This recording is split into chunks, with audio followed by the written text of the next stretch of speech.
let's talk about gelatin and gelatin alternatives.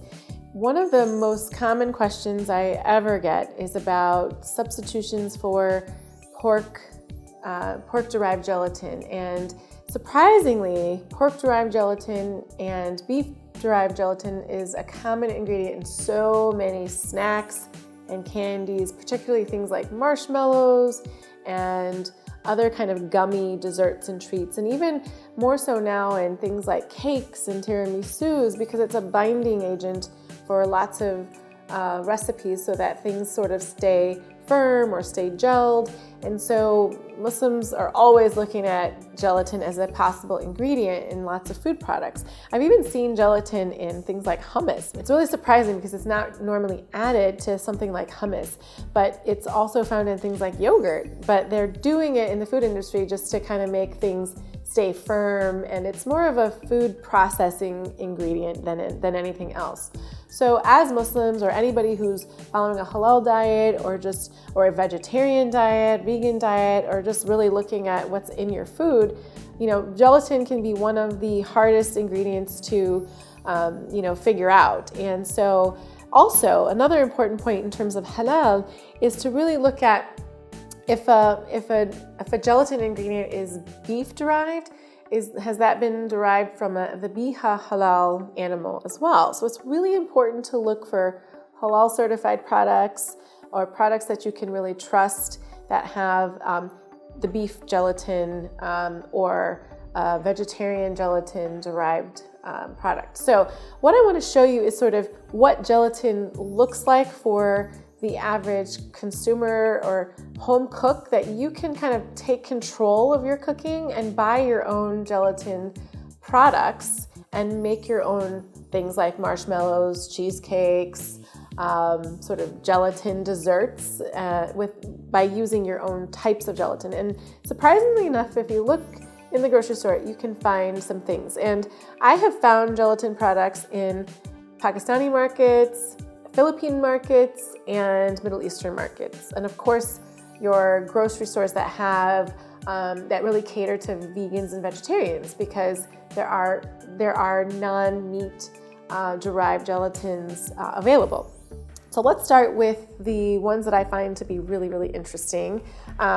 This is Agar. Now this, it comes in many different forms, and this is one that I found in an Asian market, and it's so interesting because it's all, sort of looks like lots of threads, or it almost looks like it could be a certain kind of candy or something like that. But basically, agar is derived from the sea. They call it sea flakes or algae. And, don't be fooled by the way that it's packaged. It's just one form of it. And basically, you have to sort of measure this out. You have to crumble it up and then follow a recipe's instructions for how much of that agar to use in a recipe. And what I like about the ones that come in the bags like this is that they're really inexpensive, because you kind of have to do the work to crumble it up and measure it and things like that. So, but really, really good resource is to look at ethnic markets for this, because it's commonly used in candies and desserts in parts of Asia. So I really like that. Now it can also be found, I think I found this in an Indo-Pak grocery store, and it's the same thing. It's just, it comes in a bar. And so you have to, crush it up and make flakes like that. I'm making a little bit of a mess, but I just want to show you. So you would crumble it up and then measure it and then use it in a recipe. So, and it's the same for this one. This was just a different store. This is called Agar, but then they have another name for it called Gulaman. Oh, this is from the Philippine store. So it's the same thing. This comes in bars, and I think it was under $2, which is so awesome. Now, you can also get it already flaked, like this, like I showed you. But in these sort of bags, they're much more expensive, but if you don't have time to do all of that, or you don't want the mess, this is an alternative. Now, there's an even more convenient way is to buy it already ground up for you, really nice. But this is going to be useful for people who are baking and they want to weigh the Agar in a very precise way. So I really suggest buying it like this, when you really have to measure your ingredients out in grams and so on and so forth. So we'll have a list of resources available for you for that. Now, that's a really great non-meat alternative for any type of gelatin product. So if you want to make a strawberry jello, for example, or you want to add it to a tiramisu or something like that, these are your products and ingredients. Now, when it comes to the meat-based gelatin, I tend to look for the beef ones, because you don't find it made out of chicken or anything like that. So we're looking for the biha halal processed animal, and then you can find it in the similar looking form. This looks like the agar. So basically what they've done is just processed it and ground it up, and then again, it's going to be very easy for you to add to your recipes. And you can add this to dessert. It's not going to taste like meat, so that's an important point.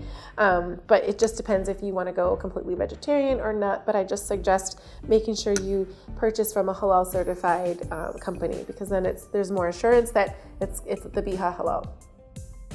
Now, there's something else that people often ask me about, and this is not gelatin, but I think it's along the same lines of importance about things that are derived from animals that are used in cooking. And more and more people are really interested in protein products as a superfood or as a health product. And so collagen is one of those things that people are often looking for in terms of health foods. And it looks just like the gelatin. This is a beef collagen, and people add it to things like tea and coffee and smoothies and so on and so forth. But again, you really want to make sure it comes from a halal certified source, because it is an animal-based product, but it's considered a health food, and people use it for all kinds of health reasons, for supporting joint health and gut health and all of that. So it's really something great to look into, but you just again want to make sure that you're looking for a halal source of that.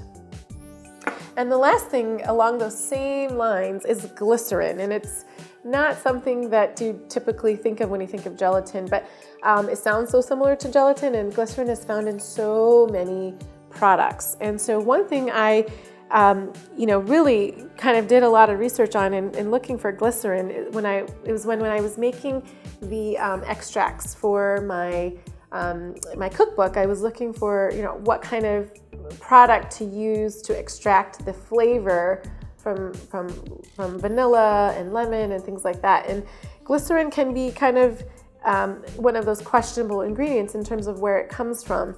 And this is just a gel. It looks like a gel I don't have a bowl to pour it out, but I'll talk about this more when you listen to my segment on extracts and flavors. But I just want to point out that you really can find plant-based food-grade alternatives for glycerin, and it's an important thing to find if you're really trying to make things from scratch.